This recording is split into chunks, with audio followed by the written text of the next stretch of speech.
Hello. I believe we may be live as people join us. Thank you for being here. Hello, everyone. Hello, here we are. This is the Nuyorican Poets Café online. If you're wondering where you are, my name is Caridad Svich. I'm a playwright and also the founding editor, publisher of NoPassport Press. NoPassport is a theater alliance that was founded in 2003 to explore many different things, among them notions of internationalism, globalization, aesthetic and creative differences, ethnicities, and multilingualism. And NoPassport Press sort of blossomed from that as a publisher because I felt like there was a lot of work that was really beautiful that was just not in print. And I just got into my head that people needed to see and read things. And I believe in the legacy of work in print.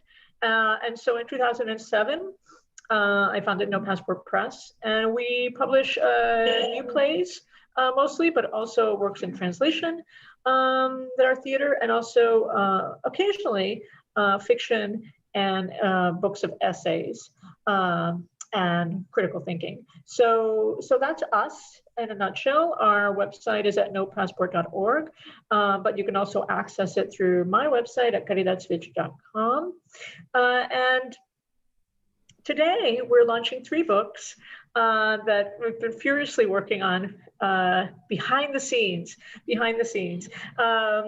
wonderful books by 3 wonderful authors. And so I'll walk through them. The way that we're going to structure the event today is that folks will introduce themselves, then there'll be readings from the works, and then there'll be a Q&A after. The 3 books that are today are Stacie Chaiken's Looking for Louie, Lanna Joffrey's Valiant, and Saviana Stanescu's For a Barbarian Woman and Other Plays. I'll ask Stacie, Lanna, and Saviana to introduce themselves briefly to you. Stacie. Hello, everyone. Welcome. Good to see so many faces. I'm Stacie Chaiken. I'm a writer-performer based in Los Angeles, and I'm in downtown Los Angeles now, so you may hear the sounds of the city behind me. The Looking for Louie, and it's kind of amazing to have this in my hand after holding it in my heart and my head for so very long, is a play I wrote about my great-grandfather, about whom nobody would ever speak. And it's kind of amazing, the character in the play, handing it off to another actress who might want to play it. Her name needs to be Stacie Chaiken. It can't be anything but Stacie Chaiken. And the part that I'm going to read actually starts like this. I'm Stacie Chaiken. Chaiken is a Russian name. It means big bird. Who knew? One evening, my father came home from school. He was getting his PhD at Riverside Physics. So one evening, well, now evening is that time in the Talmudic tradition when the father is to pass on the knowledge he has gleaned today onto his eldest son. My father doesn't have a son, he teaches me, and we're not all that religious, so we do the Talmudic thing while we play catch in the front yard. My dad's studying Russian. His teacher that day told him about our name, and for him it was like, isn't that interesting? But for me, who'd spent an eternity that very afternoon under my desk at Ben Lomond Elementary School in Covina, California, hiding from Russian bombs, it explained everything. I'm Russian. No, it's obvious I'm something else. Those air raid things don't scare me a bit. I'm one of them. I have dark curly hair. I have a nose. This place, Covina, is full of no-nose, straight-haired blondes, Catholics. I'm Jewish. My folks are from Brooklyn, just like the Dodgers, Brooklyn, New York. Land of much better bagels and lox than you can get at McGregor's Corned Beef King on Citrus Avenue in Covina. New York is my hometown. So I say, Pop, were you ever in Russia? No. he says. How about Grandpa Irving? He's my dad's dad. Was Grandpa ever in Russia? No, he says. Your grandfather was born in England, but his father was born in Russia. Grandpa's father? He must be pretty old. I bet he's dead. Now, I'm 6. Being dead is cool. Is he? Is he dead? Maybe. My dad says, I suppose he could be. Your grandfather doesn't ever talk about him. How come? You got me. Saturday afternoon at Grandpa's house, Palace Birdie's Estates. I'm on good behavior, milk and cookies at the kitchen table. Grandpa's eating stewed prunes. Excuse me, Grandpa. Daddy says your father was Russian. I bet I look just like him, right? It's like I punched him. He glares at my dad. Grandma Esther touches his arm. He pulls it away, carefully puts down his spoon. No, he says, absolutely not. Well, what did he look like? I don't remember. What was his name, Grandpa? I don't remember. Out through the breezeway into the garage, Grandpa slams the door. My dad's hand on my shoulder. Louie, he says, I think his name might have been Louie. Louie. Russian Louie. Secret Louie. Louie. Now, these are some of my Grandpa Irving's tools. Ever since I first saw them when I was a kid, I hoped they'd be my inheritance. They were all I wanted. I didn't want the diamonds this big from out of Bubby's ear. For you, she'd say, if you're good. They cost me, she told me every time she saw me, a pretty penny.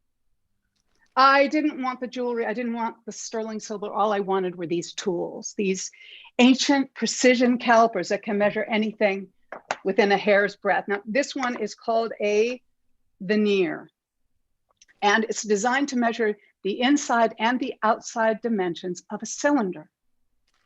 Now, Grandpa was a tool and die maker, a machinist. He was apprenticed at age 12. He made a really good living during the Depression, inventing tools with which they made gold watch cases. They never saw a Jew, he'd say, with hands like these. He retired in the 50s. He went on to do taxes, real estate, commodities, and all along, even now at 98, well, then at 98, I should say, he had these hands of genius.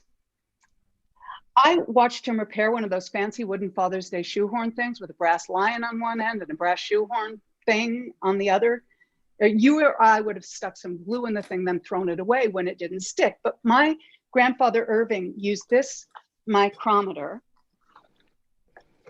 to measure drill bits, to make holes the perfect size for these long, skinny brass screws so that they would, and then with another tool, he measured the threads on those screws to make sure they fit the tiny brass nuts that he put on either end of the screw, which put the lion back where it belonged. And I said to him, Grandpa, do you think maybe it would be okay if, like, once you no longer have any need for these tools, if I maybe could have them? Yeah, I know. Why don't I just say, Grandpa, when you die, can I have your tools? But my grandfather is so timid about his own mortality that ever to speak of it directly, you just don't do that. And he looks at me, his aging girl grandchild, who by right should have given him great grandchildren by now. What in God's name do you want from them, these tools? They're beautiful. They're a treasure. You could teach me to use them. They're you. A couple of months later, Grandpa sold his tools to a collector in Newark, New Jersey for $250. My dad broke the news. He called from Pittsburgh, where my folks lived. He knew I wanted the tools. He said he was worried I might see them in a store window in Newark, New Jersey and get upset. Now, I was living in New York at the time, but I still wasn't spending a lot of time window shopping in Newark, New Jersey. So I call the guy who bought the tools. I arranged to visit him in Newark, New Jersey, and I buy them back. $2,737 cash. Now that's a pretty penny. These tools, these precious tools, my grandfather practically gives away. The family photos, all the old ones, I salvaged from the garbage during a particularly savage spring cleaning. It's a good thing I was there. Grandpa was throwing them all away. He doesn't want any of this stuff around. So I got the tools. It was half my life savings, but I got them. I got the photos. You know something? I changed my mind. I want the jewelry. I want the sterling. I want the china figurines, the teacups with roses. But most of all, I want this guy, Louie. Thanks. Virtual applause. Thank you so much. Stacie Chaiken, reading from Looking for Louie, one of the books that we're launching today with NoPassport Press. Some of you have joined us a little bit later, so I'm just going to orient you a little bit because I know you may be catching up. There are 3 books launching today. Stacie's book, Looking for Louie, which is a solo play. Lanna Joffrey's Valiant, which will be next, which is adapted from a verbatim text by Sally Hayton-Keeva about women in war, women living through war and surviving. And then Saviana Stanescu will round out our day-to-day with For Barbarian Women and Other Plays, which is a marvelous collection of new work. And then we'll go into, after those presentations, we'll go into some Q&A, starting with us and then opening it up to the room. Moving forward and along, thank you, Stacie, once again, and much applause to you, and congratulations for the launch, is Lanna Joffrey, who is dialing in to us from London, all the way from London, many hours away from us in New York at the Nuyorican Poets Café online, with Valiant, which chronicles a century of war as seen through the eyes of women from across the globe and charts one woman's journey to find them. Lanna, take it away. Hi, everyone. I am a writer and performer, and I'm based in London. We're in our 3rd lockdown. Woohoo! And Valiant actually was born from 9/11, to be honest. I am an Iranian person. I'm from Iran. We fled before the revolution to the UK, and then we settled in the US. And I then moved back to the UK about 8 years ago. But 9/11 was a moment where I stopped using my name. I was terrified of what my neighbors might do to me, and I felt helpless. And I went to a town hall that had Gloria Steinem and Eve Ensler speaking there. And Eve's organization, New Yorkers Say No to War, was there talking about trying to end war, and I wanted to do something about it. I wanted to raise money for her organization. So I decided to reach out to this woman who had adapted, well, not written, she had interviewed 33 women and their war stories. This book, Valiant Women in War and Exile by Sally Hayton-Keeva. And so Sally, I reached out to Sally and basically asked if I could take these verbatim interviews and make a play from them, which she generously agreed to. And so I went through each verbatim interview of these women's war stories and chose 13 of the interviews and then adapted them into an hour and 15-minute verbatim docudrama. I also asked Sally to write me how she met these women, because she traveled all over the United States, and only the United States, to meet all of these women from all over the world. And she spent 5 years interviewing and transcribing the interviews. So I'm honored basically to have been able to give voice to these women, to take these interviews and put it in a dramatic form so that more and more people could hear what they have to say, because we're quite familiar with the male narrative of war, but the female narrative of war is a different one. It's one that spans from being a warrior to a mother to a survivor. to a perpetrator of violence themselves. And I think that's why I wanted to do this play. I wanted us to listen to these women and hear them. So I thought long and hard about what section to share. And I think in light of what's happened in this past week and really in this past year to our Asian brothers and sisters, the amount of hate crimes that have increased 150%, and especially what's happened in Atlanta and what happened in San Francisco, I thought it was important to read the interview of May Nakano, who is a Japanese internment camp survivor. So the way the play works is you hear Sally talking about how she found them, and then you get to hear the woman speak her story, her interview. So Sally says, "My nightmares and teeth grinding stopped after that visit.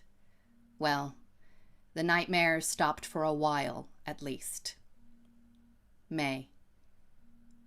When I was young, I wanted more than anything else to be American. I used to look at myself in the mirror and feel I was cursed with a very Japanese-looking face. We see projected May Nakano, United States. Sally says, "I had found May through a Japanese cultural society. With sparkling dark eyes, May recounted her years in an internment camp." May. There were a lot of rumors before World War II started. Quite some time before the war, our travel was curtailed to a 5-mile radius from home, and there was an order that we always carry our identification cards with us. There were places we could go and places we couldn't. Going to school in the streetcar, sometimes people would very obviously turn away or keep me from sitting next to them. And it was excruciating. One becomes very sensitive to that kind of rejection. We lived in Los Angeles for 5 years when the war broke out. I was supposed to be graduated from high school, but I had to quit because we were evacuated to internment camps, and my mother had no one at home to help her prepare. We weren't allowed to have shiny things, like mirrors or knives, because the government thought we might try to send signals to the enemy. They told us to bring our bedding and clothing, and that was all. Waves of people came through our neighborhoods, buying cheaply all the things we would have to leave behind. There were signs posted on the telephone poles in Japanese neighborhoods listing where we would have to gather on the day of deportation. An area had been roped off in the street, and outside the rope were spectators or friends of those who were going. There were soldiers with guns and bayonets standing around guarding us, but there wasn't any trouble. We were sent to a relocation center in a flat and treeless part of Colorado. The camp was surrounded by barbed wire. There were row after row of barracks divided into blocks like separate communities, each block having its own washroom, toilets, a mess hall, and a recreation room that had 2 ping pong tables and where we could have dances. The camp became a self-contained community with a school and a co-op we started. Very quickly, we tried to develop some kind of working life. I got a job teaching kindergarten. I was on the lowest pay scale because I had only a high school education and got paid $8 a month for working 8 hours a day, 5 days a week. When I was 17, I had met my husband-to-be on a blind date, and I found him again in camp. We were married on Easter Sunday, the first wedding in the camp. I probably wouldn't have married him if we hadn't been in camp together. Though I wasn't terribly conscious of it at the time, I had no sense of the future. What I could see ahead for myself was only my death, about which I didn't feel fear, just a kind of hopelessness. What I wanted most was to experience myself as a woman and have a child. I felt my husband and I would never get out of camp alive, and I wanted to have a child that would be a part of both of us. By the time Chris was 3 months old, my husband was drafted. I felt very sorry for myself. I didn't think about how unfair it was that the government would first put him in an internment camp and then draft him. By the time the war was over, my family and I had moved back to Los Angeles. We felt very much like unwanted guests and tried to behave well and be exemplary citizens. I remember feeling that I wanted to be as invisible as possible and not do anything which would make me stand out.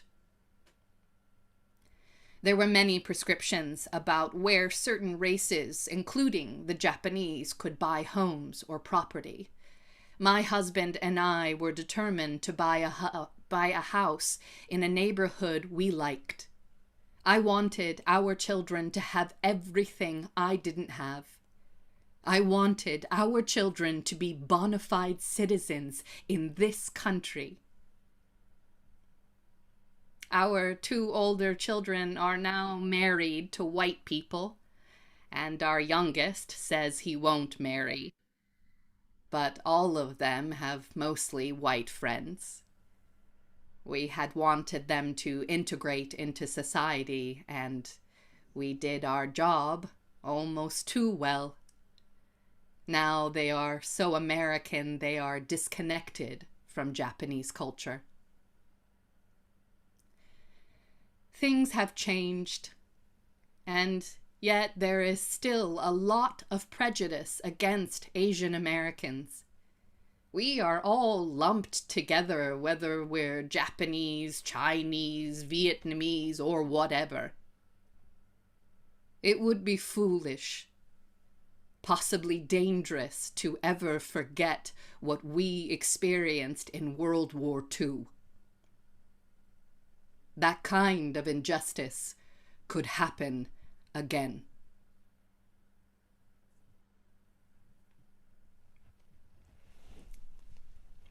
And that is May Nakano. Thank you so much, Lanna. Virtual applause, beautiful rendering of your work. Such a moving thing to hear, especially this week, but always. Moving into perhaps different tonal territory. I don't know what Saviana is going to read, but we have work from Saviana Stanescu, Romanian playwright, currently based in Ithaca, New York, who teaches at Ithaca College.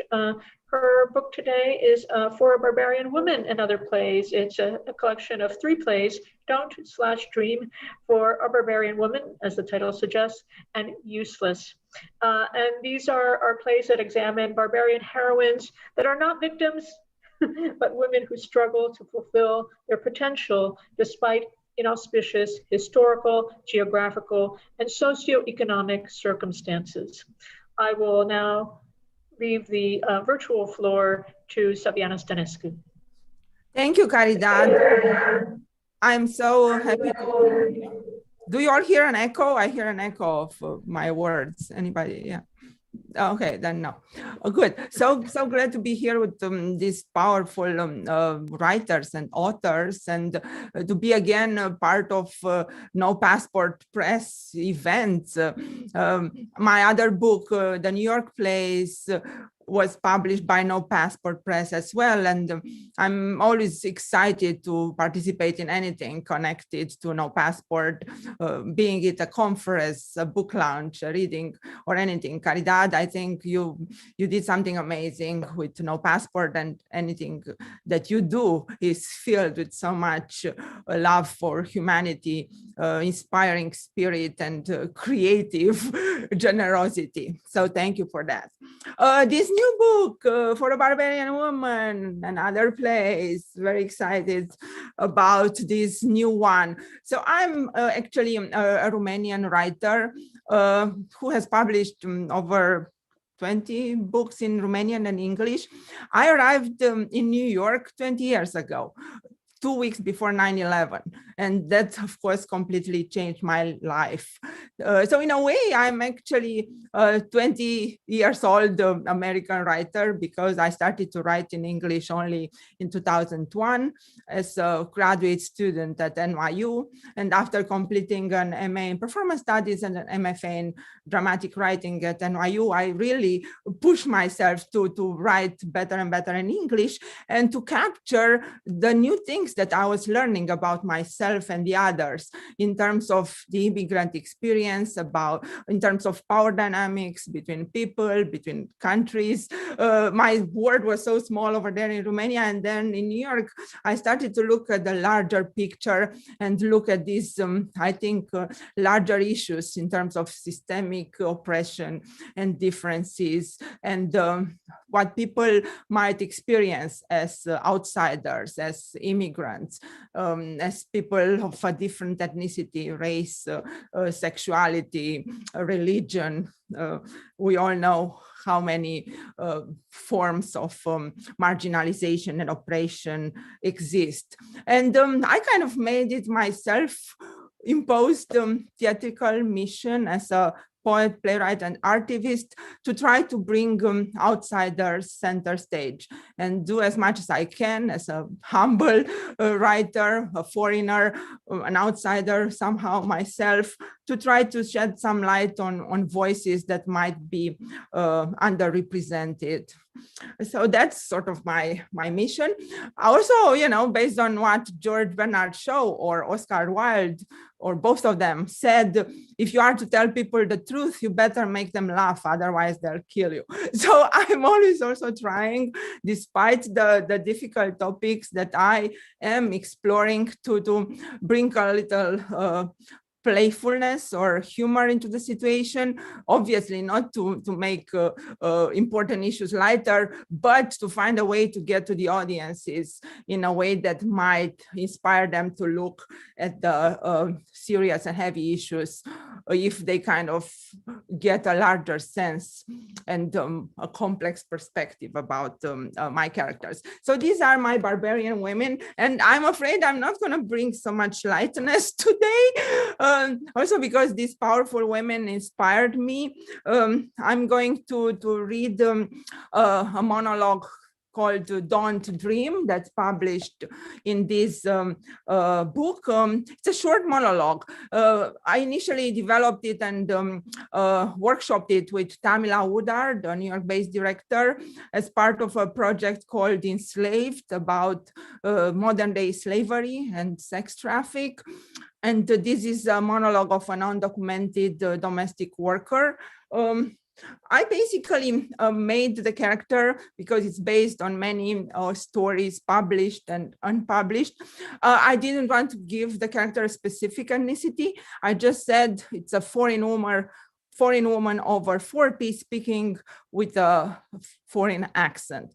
The monologue I was lucky to have the monologue produced and as a monodrama and performed by actresses of different ethnicities, Jewish, Black, Asian, Caribbean, etc., etc.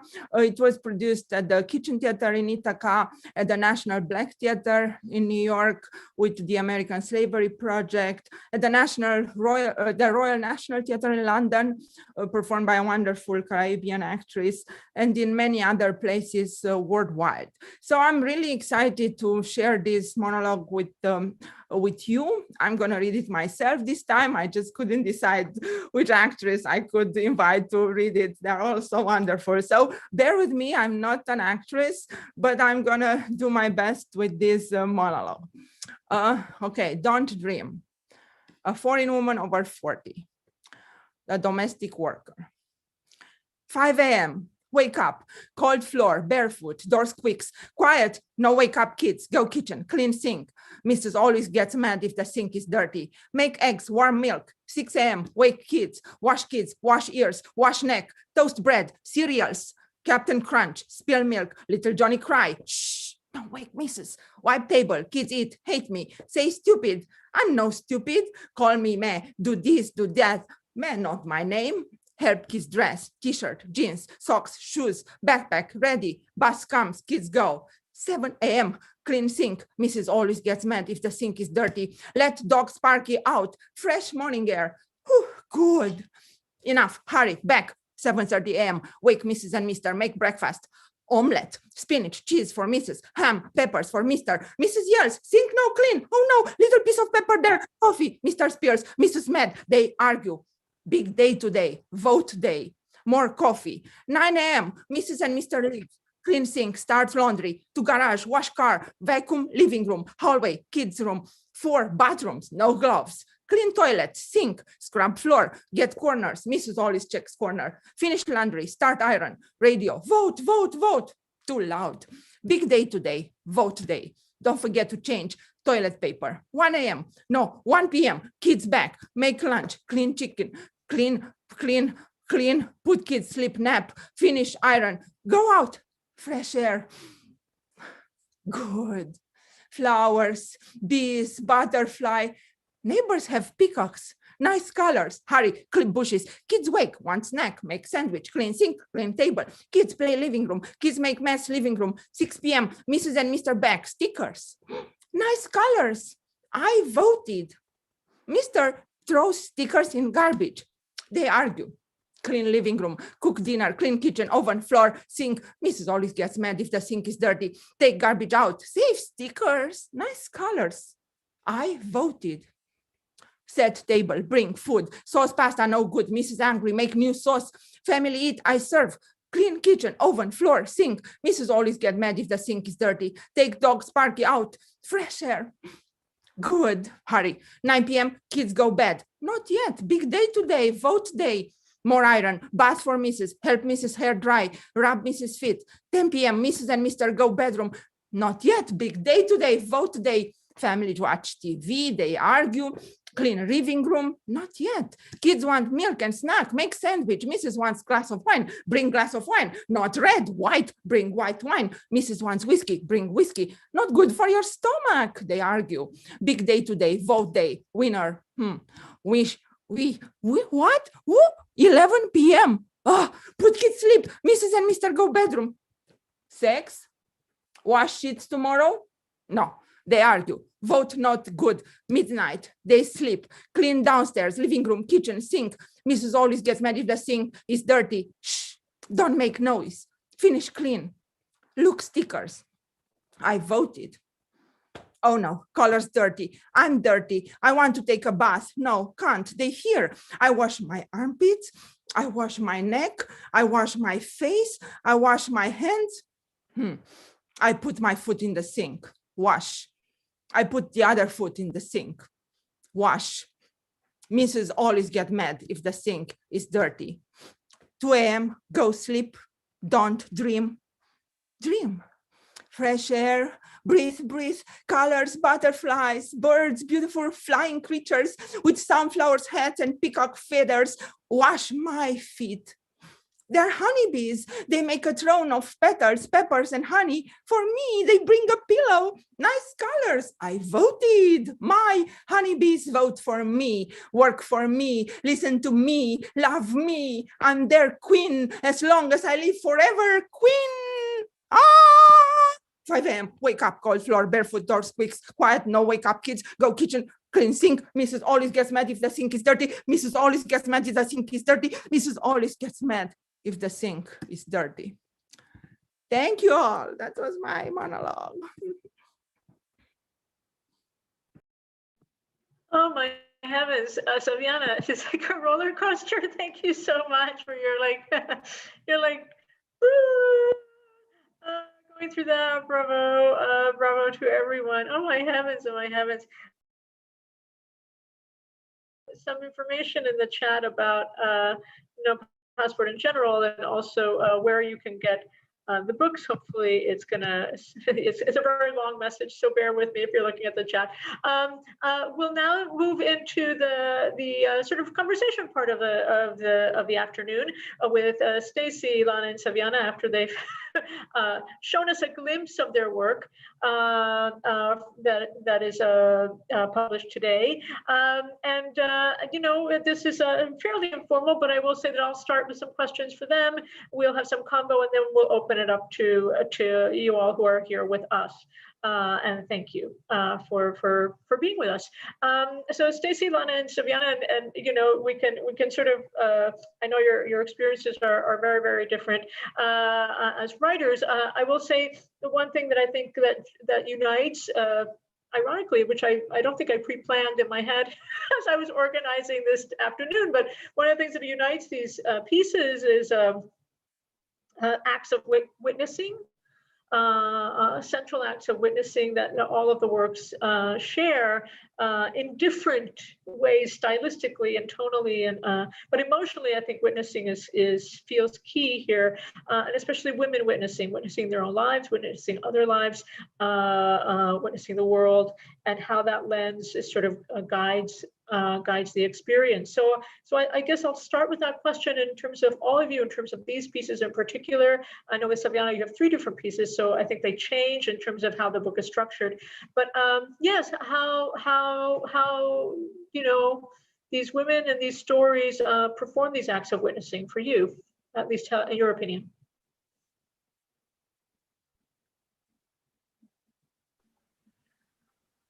Yes, Stacie, please.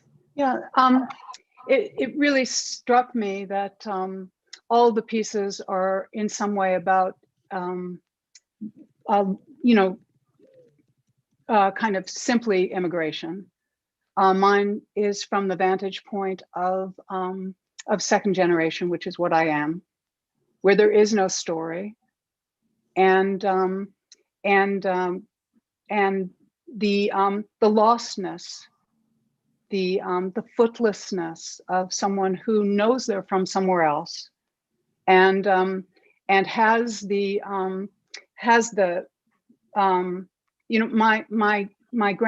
my great grandparents did the work that Saviana is describing, and but never would speak of it, because we needed to ascend. It was important in terms of identity, cultural identity, family identity, to ascend, and yet that sense was always there, and that's what spurred on the search for those stories, which had been so deeply buried, and caused my, when I started digging, my grandfather was in such deep pain. So that's what I'm thinking about willingness to witness, mm-hmm. and the importance of doing that in order just to integrate, as a human. Right now, I think there's so many people so far away from their own integration that they can have no empathy. They can't afford empathy. And so that the, and I guess that's the important thing, is that we release whatever it is within us that that allows us to see others as ourselves. Beautiful, beautiful. Lana, please, of course, you know you need not raise your hand. We see I guess we you. just don't want to interrupt. I don't know. Yes. In terms of, I think it was really interesting when I first connected with Sally about meeting these women. What was a common theme in most of their interviews was that they had never spoken of their experience until Sally had asked.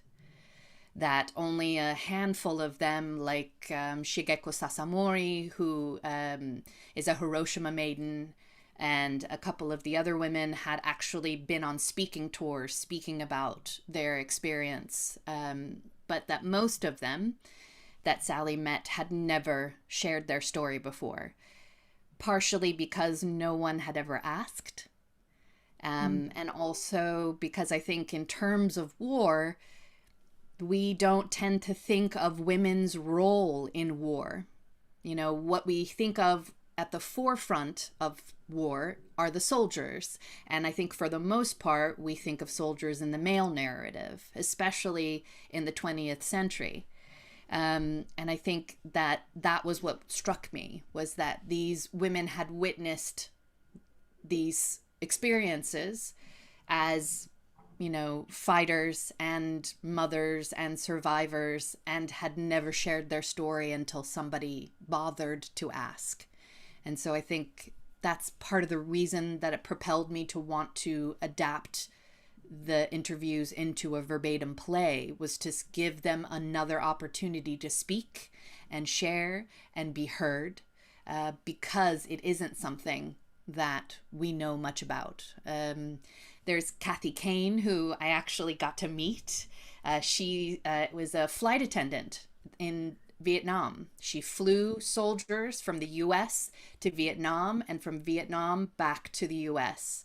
And her experience as this flight attendant for years of the war is incredible, but it's not necessarily something that people bothered to ask about.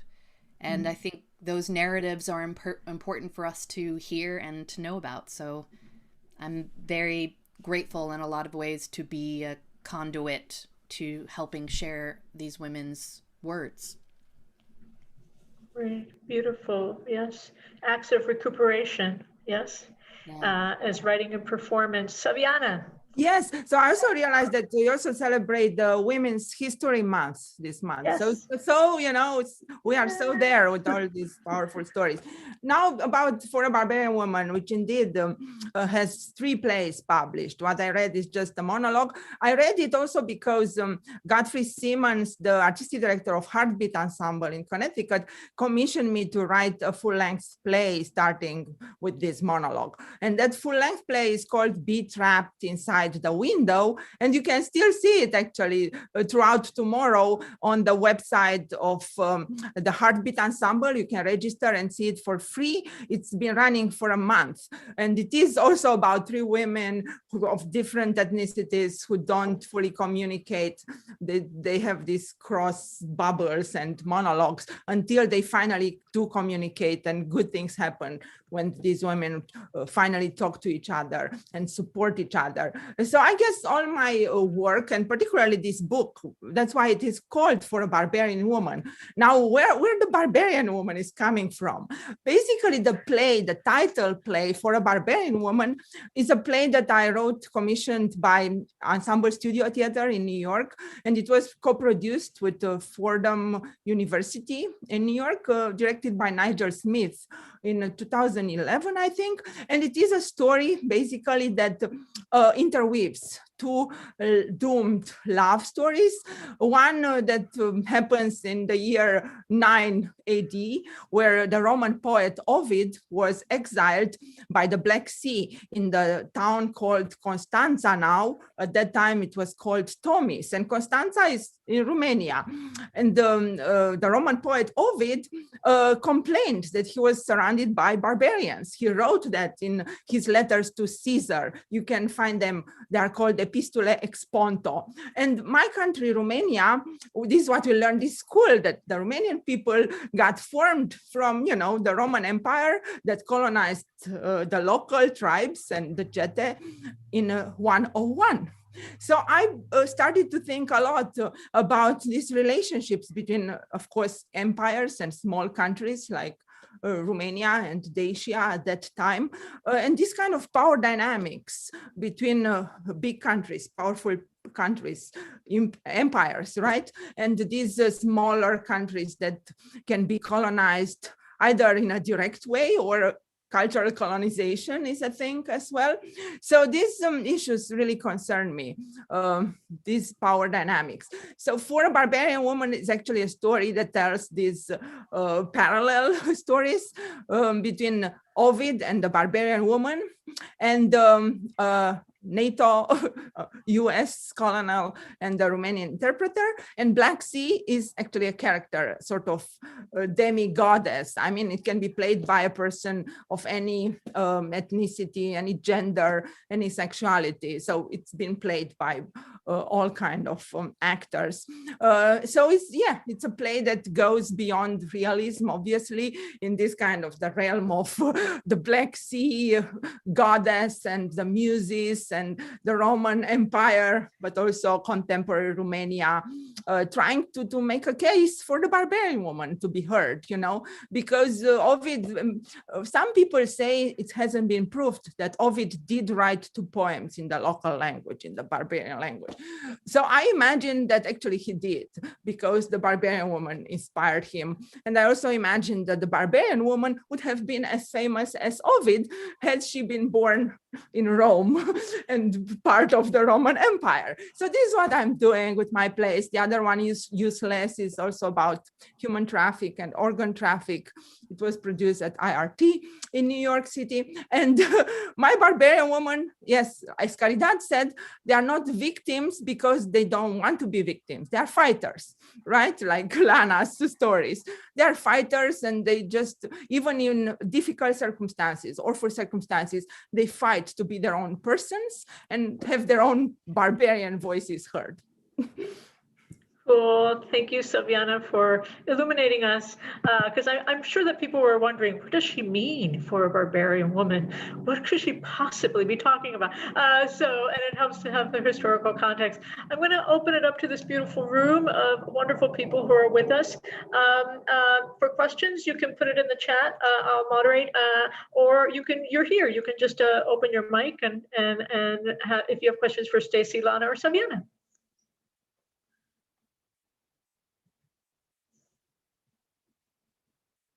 So let us know. I see Alvin, I believe, yes?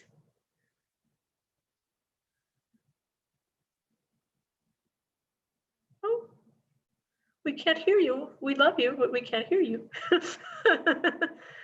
We will try to hear you. We still, okay. Maybe hello. not. Can you hear me? Hey, there you are. Hello. Yeah, well, hello, Caridad. Hello, everyone. Congratulations and thank you. Hey. It's amazing, like almost like the tragic cycle of our country and every country. Like, I was so glad to hear Lanna share that story. Just last night here in New York, there was a huge peace vigil for victims of Asian hate, and it brought things full circle with Stacie's story. My parents were immigrants also, of course. But just for a lot of Chinese Americans, a lot of Asian Americans, 4 years ago, I guess we'll just call him the former guy. We're not even going to say his name. The former guy threatened the Muslim ban. That cut a primal chord with Asian Americans, Chinese Americans, because we remembered the internment camps, and also was the first, and God help us, the last American law to make it illegal for one race of people to become citizens here. The Chinese Exclusion Act, 19th century. So just the universality and the specificity of all the works today were just marvelous. And we always love to hear the playwrights read too. So I just want to share that this great, thank you for this great universal and such a specific sharing of everything too. So congratulations to everyone. Thank you. Great, thank you so much, Alma, for the appreciation. It's funny because I just realized you may have questions for each other, Stacie, Lanna, Saviana, which because I have a feeling you've never been on a dais before together. So forgive me for preempting that. But do you have questions for each other? You've just witnessed each other's work for the first time, for all I know. So yes, I wonder what's popping.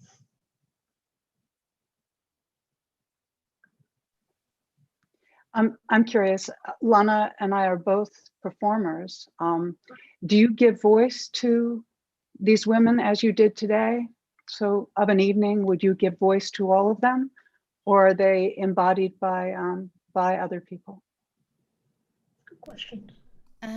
So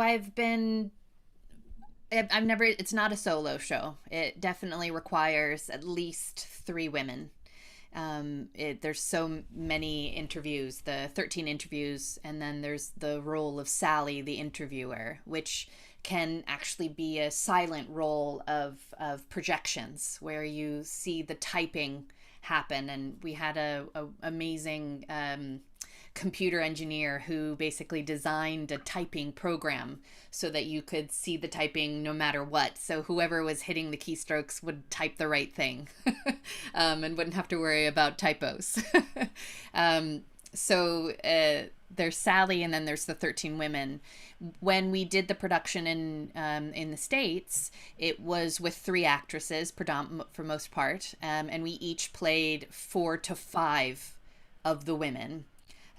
So that was, the original cast was Sharon LaRue McClung and Tammy Dixon and myself.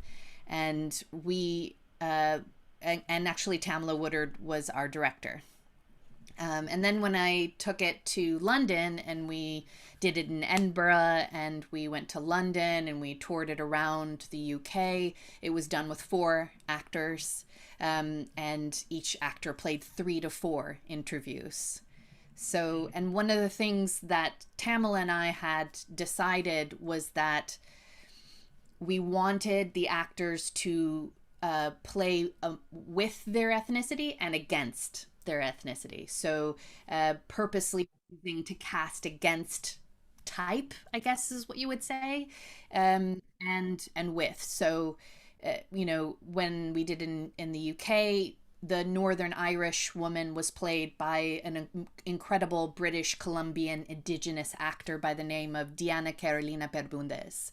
And some of the other people were like, oh, why didn't you just cast one of the white actors that you cast in the show? And I said, no, the point is I want us to see ourselves in these stories.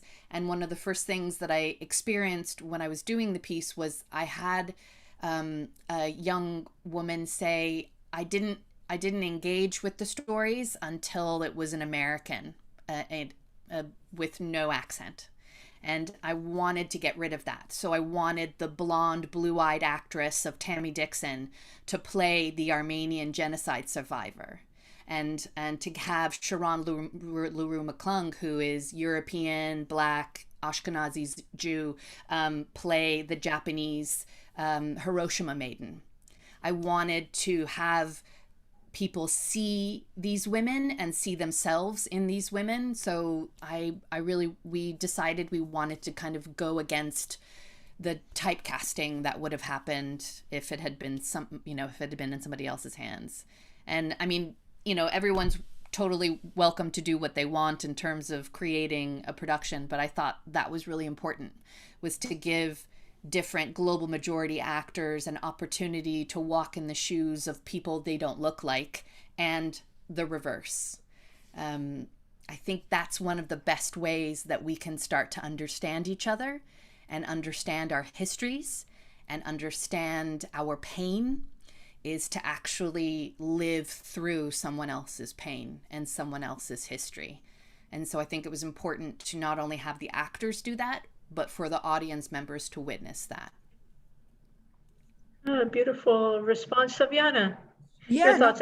going to round us out today. Yeah, go ahead. Thank you. And thank you, Jennifer Dorr-White, for putting the link to Be Trapped Inside the Window in the chat. Jennifer is actually one of the actors performing in Be Trapped Inside the Window. Thank you, Jennifer. And I have a question, because I'm realizing, my plays are fictional plays. They are inspired by some real things, but they are basically products of my imagination. I really go places with some real facts, while both of your books are docudramas to a certain extent. They are really bringing real voices on stage. So I was wondering, from both the perspective of an actor, but also as a writer, how is it different, and is it more difficult to create, to work with real people, basically, as characters? Thank you. I'll speak to that, because the character is a me character based on me, but in fact it is fiction. Because I've gone on to try to figure out how to make compelling stories based on personal material, and it's a lot of the similar mechanism to fiction, except you have all this stuff that may have happened. You think they say it happened, you say it happened, but you pick and choose and try to figure out what story you want to tell. So that is interesting. It's interesting to you have to do the same digging, both personal digging and research, in my case, since there was no story, to get all the stuff that somebody says is true, and then you figure out what you have to say. So, and I get to make up the words. I think it's a different story when you're using stuff that's verbatim from other people. And, there's certain honoring I need to do. That is my choice. There are certain things that aren't in the play because they would not honor people. But it's a complicated mechanism, I think. Ultimately, we're trying to tell the truth, whatever that means, even in fiction, Savi. Yeah. Lanna, you're working with verbatim text, but there's this act of editing and collating, and so it is an act of writing, yes. But I wonder if you wanted to speak to that as well. Yeah, there's a range when it comes to verbatim theater. There's the theater that includes every and in the interview, and you have the earpiece in, and you're literally just mimicking the interview. Yes. And then there's my side of the spectrum, which is a much more edited, shaped piece. So a lot of the interviews that I have are interwoven. So the Armenian genocide survivor and the Holocaust survivor are interwoven in the opening of the play, very much because their stories parallel each other shockingly. And then the two Northern Irish women who lost their husbands on the Protestant and Catholic side are also interwoven because, again, their experiences are quite shockingly parallel, even though they're on opposite sides. So I thought, for me, I prefer verbatim drama that really shapes it and takes some dramatic license in the editing so that we get a distillation of these women's stories. But then what the text is the text, and we stick to the text. No one paraphrases. We don't let the actors get creative on that front. And I think it's really interesting to when we actually had Kane come see one of the performances in London, and that was quite nerve-wracking for Deanna to be playing Kathy in front of Kathy, who was very gracious and loved her performance of it. We do try to do exact accents. So that was important to really get into and live in the accents that these women would have. And yeah, I think it's just important to try to be as honest and as truthful to these women's stories as possible. And some of them you have physical examples of them. Like I said, Shigeko Sasamori speaks every year on August 6th about the Hiroshima bombing. And so you have something to draw from. But then there are other women like Elsa Smuskovic, who was Latvian. She was the youngest Latvian sniper in World War II. And she was 14. And there's not a lot of information and interviews or anything from her, so you have to really find her voice. Your microphone is you really have to find her voice from the text, from the interview. Right. Thank you so much, Lanna. I promised we'd keep this at an hour, but I want Saviana to have the last word here, as it were, before we say so long to each other. So Saviana, any further last thoughts, parting thoughts? Well, good thoughts. Again, I'm really happy we are here together, and all of us are, have been exploring such powerful and meaningful and difficult topics.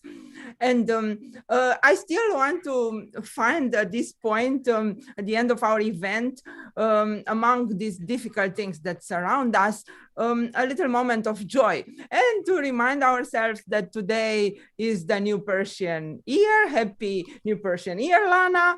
Today is the spring equinox. Happy spring, everyone. Maybe spring, come. And I hear it's also the International Day of Happiness. Hello. So let's find a little joy today. Hopefully all of us, wherever we are, this is my final thought today. Let's enjoy life, people, a little bit. Thank you. Let's do our best to enjoy life. Thank you, everyone, for being here. Thanks to the Nuyorican Poets Café online for being so gracious. Jason is behind the scenes, working all the magic. Please be safe out there, but, as we move into the spring, perhaps better days are ahead. But regardless, we are witnesses to each other. We are citizens on this planet, and we are custodians and stewards of the planet as well. So I send you with lots of love, and take care. Thank you so much to everyone. So long. Thank you. Thank you, Caridad. Mubarak.